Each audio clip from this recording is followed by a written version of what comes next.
বিশ্বের ইতিহাসে ষষ্ঠ শক্তিশালী ভূমিকম্পে কাঁপল রাশিয়া। 14 দেশে সুনামি সতর্কতা। এর চেয়েও ভয়ঙ্কর আঘাত কোথায় এনেছিল? নিউ ইয়র্কে বাংলাদেশি সহ 4 জনকে হত্যাকারী ব্যক্তি আগেও আটক হয়েছিল। নাগরিকের অস্ত্র বহনের অধিকার কি বন্ধ হবে? গাজায় আগ্রাসন বন্ধ না হলে ফিলিস্তিনকে স্বাধীন রাষ্ট্রের স্বীকৃতি দেওয়ার ঘোষণা যুক্তরাজ্যের। ইসরায়েল কি দুর্বল হচ্ছে? আসসালামু আলাইকুম, দেখছিলেন Bangla vision world news headline.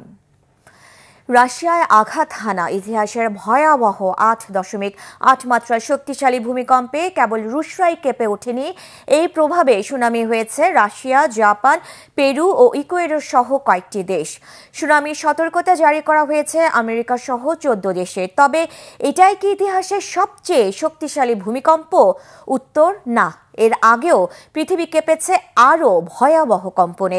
ইতিহাসের সবচেয়ে শক্তিশালী 5টি ভূমিকম্প নিয়ে ইমরান মাহমুদের ডেস্ক রিপোর্ট। পৃথিবীর ইতিহাসে ভূমিকম্প এক ভয়াবহ প্রাকৃতিক দুর্যোগ হিসেবে বিবেচিত। সম্প্রতি রাশিয়ায় আঘাত করল 8.8 মাত্রার এক বিশাল ভূমিকম্প।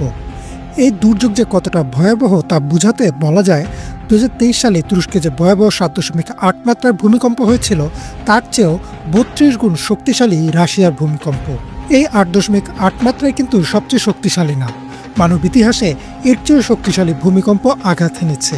চলুন এক নজরে দেখে নেই ইতিহাসের বিধ্বংসী কিছু ভূমিকম্প। ইতিহাসের সবচেয়ে শক্তিশালী ভূমিকম্পটি ঘটেছিল 1960 সালে চিলির ভলডিভিয়ায়। রিক্টার স্কেলে এর মাত্রা ছিল 9.5, যা এখন পর্যন্ত রেকর্ডকৃত সর্বোচ্চ।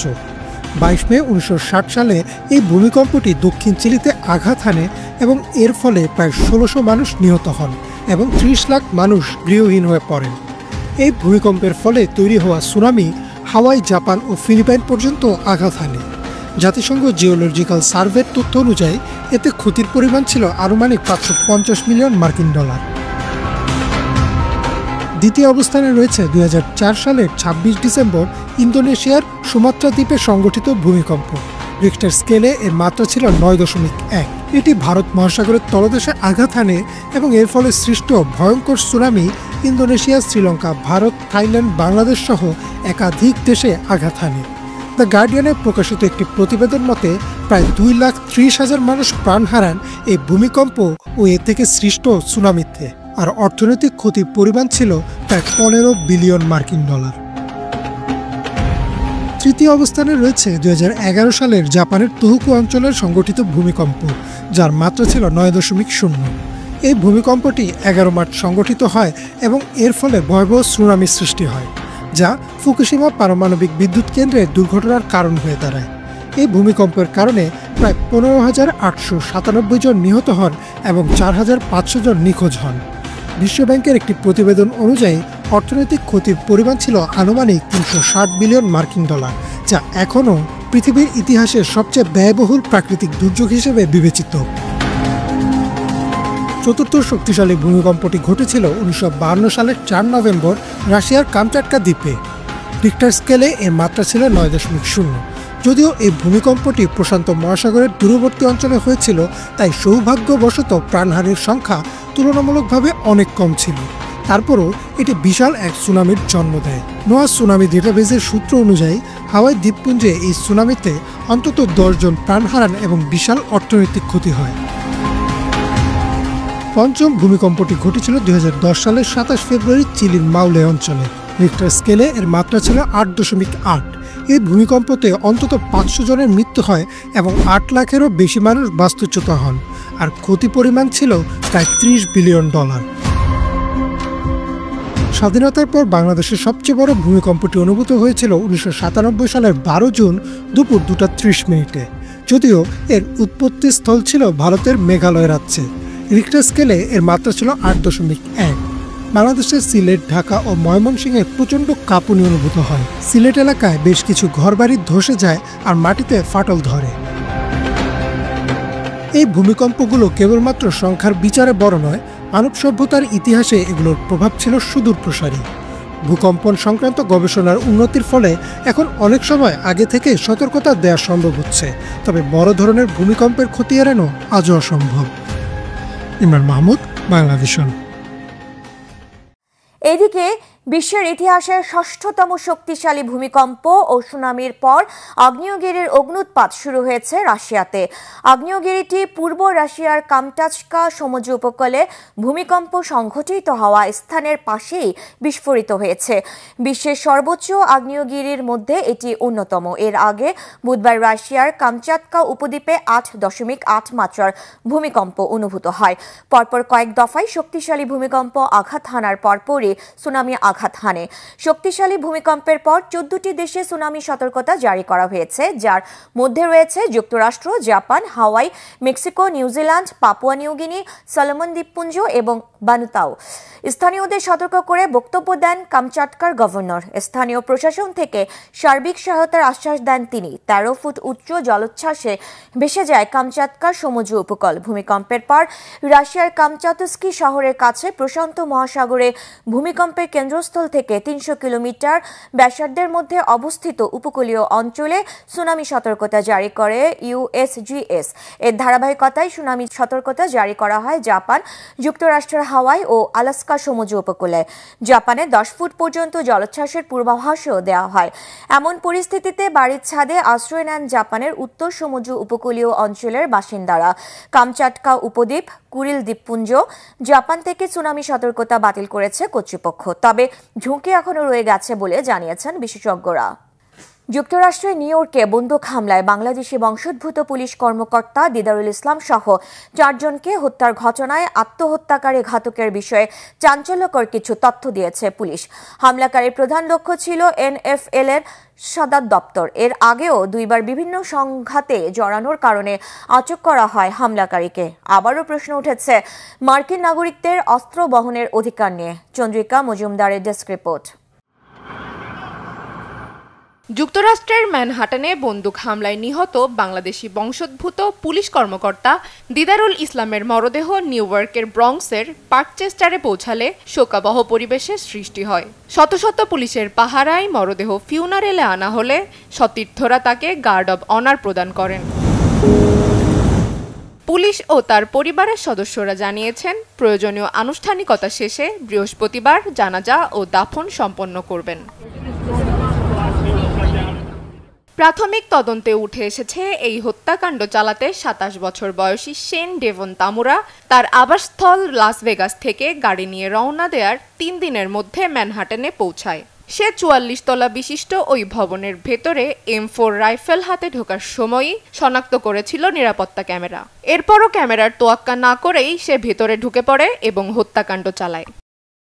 নিউ ইয়র্কের মেয়র এরিক অ্যাডামস জানিয়েছেন, তার প্রধান লক্ষ্য ছিল ম্যানহাটনের ওই ভবনে অবস্থিত ন্যাশনাল ফুটবল লিগ NFL এর সদর দপ্তর, কিন্তু ভুল লিফটে ওঠার কারণে সে ভবনটির অন্য অংশে চলে যায়। এছাড়া হামলাকারীর পকেটে পাওয়া সুইসাইড নোটে হামলাকারী নিজেকে NFL এর সাবেক খেলোয়াড় হিসেবে দাবি করলেও এই তথ্যটি মিথ্যা বলে জানিয়েছেন নিউ ইয়র্ক মেয়র। এই সহিংসতার তদন্তে পুলিশের একটি দলকে লাস ভেগাসে পাঠানো হয়েছে বলেও জানান তিনি।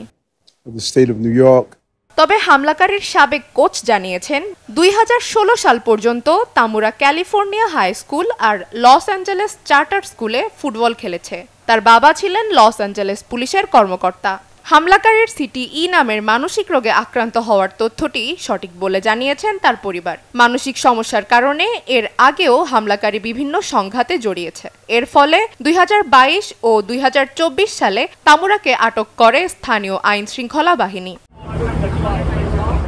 এই হত্যাকাণ্ডকে অর্থহীন সহিংসতা বলে অভিহিত করেছেন যুক্তরাষ্ট্রের প্রেসিডেন্ট ডোনাল্ড ট্রাম্প। এছাড়া এই ঘটনার যথাযথ তদন্তে দেশটির আইন শৃঙ্খলা বাহিনী সর্বোচ্চ চেষ্টা করবেন বলেও আশাবাদী তিনি। Chandrika Majumdar, Bangla vision news desk. গাজায় চলমান ইসরায়েলি হত্যাযজ্ঞ ও নৃশংস আগ্রাসন বন্ধ না হলে আসছে সেপ্টেম্বরে ফিলিস্তিনকে স্বাধীন রাষ্ট্রের স্বীকৃতি দেওয়ার ঘোষণা দিয়েছেন ব্রিটিশ প্রধানমন্ত্রী কিয়ার স্টারমার। এখন পর্যন্ত যুক্তরাজ্যের কোনো সরকারই নির্দিষ্ট সময়সীমা নির্ধারণ করে এমনভাবে ফিলিস্তিন রাষ্ট্রের স্বীকৃতির কথা বলেনি। তাই স্টারমারের এই ঘোষণা যুক্তরাজ্যের নীতিগত অবস্থানে একটি বড় পরিবর্তনের ইঙ্গিত দিচ্ছে। বিস্তারিত মির ফজলা রাব্বির ডেস্ক রিপোর্টে। গাজায় মানবিক সংকটের ভয়াবহ পরিস্থিতির মধ্যেই আন্তর্জাতিক অঙ্গনে আসতে শুরু করেছে আশার আলো। ইতোমধ্যে ফিলিস্তিন রাষ্ট্রকে স্বীকৃতি দেওয়ার সিদ্ধান্ত নিয়েছে ফ্রান্স। আগামী সেপ্টেম্বরে জাতিসংঘের সাধারণ পরিষদে ফিলিস্তিনকে স্বীকৃতি দেওয়ার কথা জানিয়েছেন ফ্রান্সের প্রধানমন্ত্রী ইমানুয়েল ম্যাক্রো।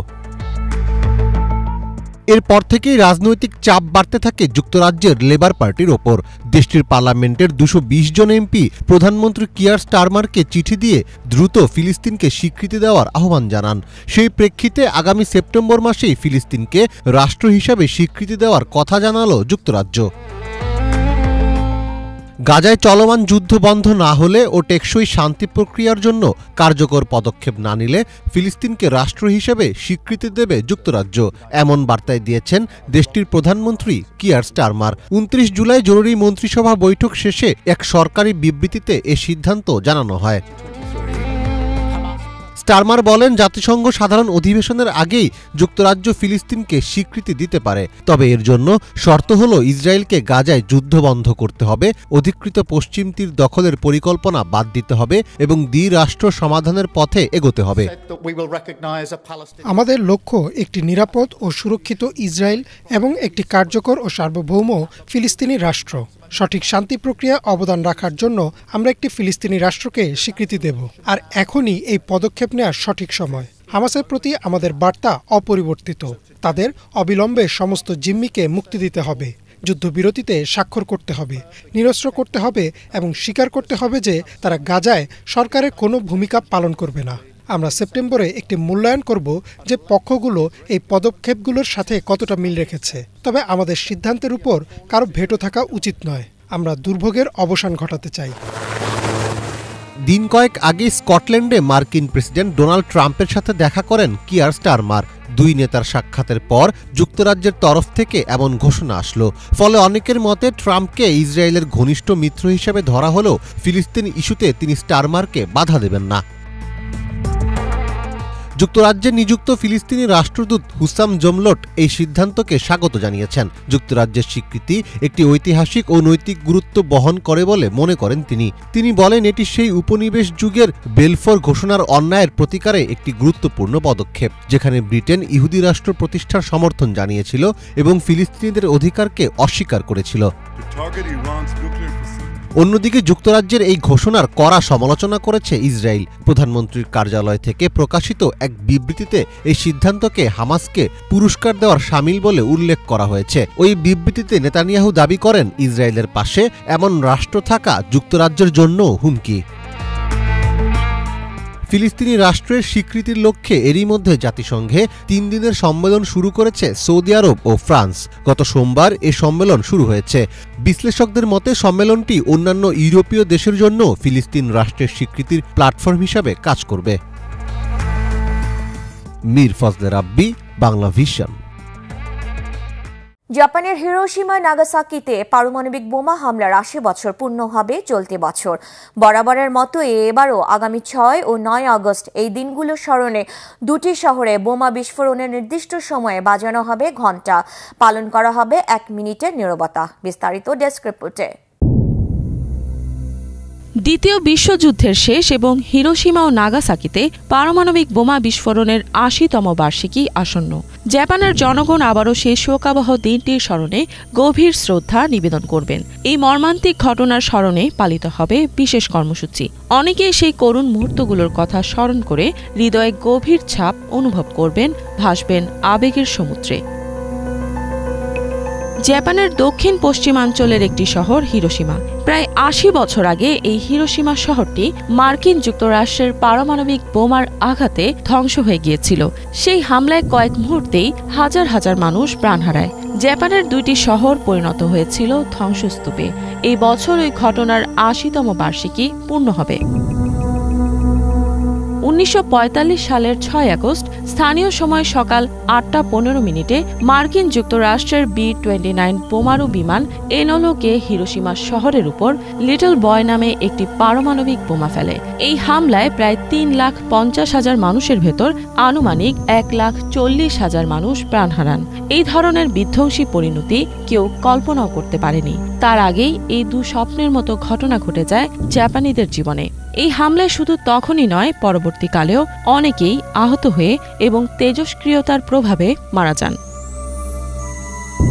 হিরোশিমার উপর পারমাণবিক বোমা হামলার ৩ দিন পর ১৯৪৫ সালের ৯ আগস্ট নাগাসাকি শহরে আরেকটি পারমাণবিক বোমা হামলা চালায় মার্কিন যুক্তরাষ্ট্র। এতে সাথে সাথেই সেখানে প্রায় ৭৫,০০০-এরও বেশি মানুষ মারা যায়। এই দুই ভয়াবহ আক্রমণের ৬ দিন পর ১৫ আগস্ট জাপান আত্মসমর্পণ করে। ফলে দ্বিতীয় বিশ্বযুদ্ধে জাপানের সামরিক শক্তির অবসান ঘটে। এই বছর ৬ ও ৯ আগস্ট জাপান আবারও হিরোশিমা ও নাগাসাকিতে পারমাণবিক বোমা হামলার ৮০তম স্মরণ দিবস পালন করবে। গত বছরগুলোর মতো এবারও জাপানের প্রধানমন্ত্রী এবং ওই দুই শহরের মেয়ররা বার্ষিক স্মরণ সভায় উপস্থিত থাকবেন। তারা আবারও একটি পারমাণবিক অস্ত্রহীন বিশ্বের প্রতি নিজেদের প্রতিশ্রুতি ব্যক্ত করবেন। প্রতিটি শহরে বোমা বিস্ফোরণের সঠিক সময়ে ঘণ্টা বাজানো হবে। পালন করা হবে ১ মিনিটের নীরবতা। একসময় যেখানে পারমাণবিক বিস্ফোরণে ধ্বংসের ছায়া নেমেছিল, আজ সেই শহরগুলোতে নতুন জীবনের আলো ফিরে আসতে শুরু করেছে। সেই করুণ সময়কে অতিক্রম করে সেখানে বসবাসকারী মানুষেরা তাদের ভয়াবহ অতীতকে ছেড়ে দিয়ে নতুন করে এগিয়ে চলেছে। ২০১৬ সালের মে মাসে তখনকার মার্কিন প্রেসিডেন্ট বারাক ওবামা হিরোশিমা সফর করেছিলেন। তিনি প্রথম মার্কিন প্রেসিডেন্ট হিসেবে সেখানে যাত্রা করেন এবং পিস মেমোরিয়াল পার্কেও শ্রদ্ধা নিবেদন করেন। ইফাত জাহান, বাংলা ভিশন। এই ছিল আজকের মতো, সাথে থাকায় ধন্যবাদ।